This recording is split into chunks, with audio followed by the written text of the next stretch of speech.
ही नहीं बल्कि विश्व के गौरव, विश्व रत्न, शिक्षा, संघर्ष, सम्मान, स्वाभिमान और सौहार्द के प्रतीक, धैर्यवान, तेजवान, शीलवान, दयावान, विवेकवान, विश्व के महान विद्वान, उच्च कोटि के लेखक, समाज के श्रेष्ठ समीक्षक, श्रेष्ठ विचारक, शोषितों पिछड़ों नारियों के उद्धारक, उच्चतम 32 डिग्रियों के धारक, भारत के प्रखर वक्ता, प्रवक्ता, अभिवक्ता, महान, होनहार, ईमानदार लीडर, शोधकर्ता, समानता के हिमायती, बुद्ध के अनुयायी, इंसानियत के सिपाही, निडर, निर्भीक, निश्चल, निष्कपट और निर्मल निस्वार्थ हृदय के मालिक, एक नहीं 9 भाषाओं के जानकार, कानून के रचनाकार, संविधान के शिल्पकार डॉक्टर बाबा साहेब आम्बेडकर को मैं नमन और वंदन करता हूँ।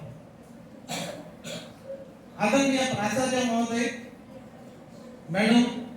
वरिष्ठ साथी गोयल सर, मैडम, विद्वान साथीगण, प्यारे बच्चों, आप सभी को आज आम्बेडकर जयंती पर मेरे जय भीम। आज भी अपना देश ही नहीं बल्कि दुनिया में जन आंदोलन और न्याय की लड़ाई में अगर कोई सबसे बड़ा आइकन है तो वो है डॉक्टर बाबा साहेब आम्बेडकर। आज का दिन केवल एक जयंती नहीं बल्कि सामाजिक न्याय, समानता और संविधान भावना का उत्सव है। संविधान के साथ साथ आजाद भारत की कई संस्थाओं के निर्माण में उनकी जो सक्रिय भूमिका रही उसको जानने और समझने का आज का ये दिन है। सबल और सशक्त भारत के निर्माण में बाबा साहेब हम सब के प्रेरणा पुंज है, क्योंकि तीर से न तलवार से, तीर से न तलवार से, ना किसी हथियार से भीम ने बदला ये जमाना अपनी कलम की धार से।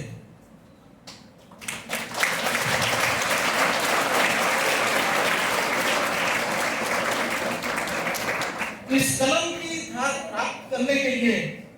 हमारे प्रेरणापूर्ण बाबा साहेब आम्बेडकर को जीवन में बहुत कठिनाइयों का सामना करना पड़ा। उनका पूरा जीवन कठिनाइयों, संघर्ष, पीड़ा और सबसे ज्यादा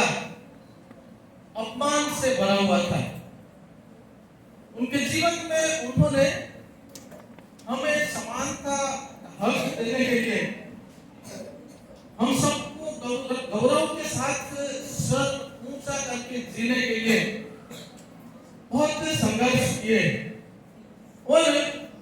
उस संघर्ष में अपना पूरा परिवार, सबसे पहले अपनी माताजी, अपने 4 संतान, अपनी पत्नी, उन सबको उन्होंने बारी-बारी ढोया। ऐसी परिस्थिति में भी वो आगे बढ़ते रहे। उस संघर्ष को, उस कठिनाइयों को, उस अपमान को उन्होंने अपनी शक्ति, अपनी ताकत बनाई और उन्होंने मन में विचार कर लिया कि किसी तूफान आंधी से हम नहीं डरते, किसी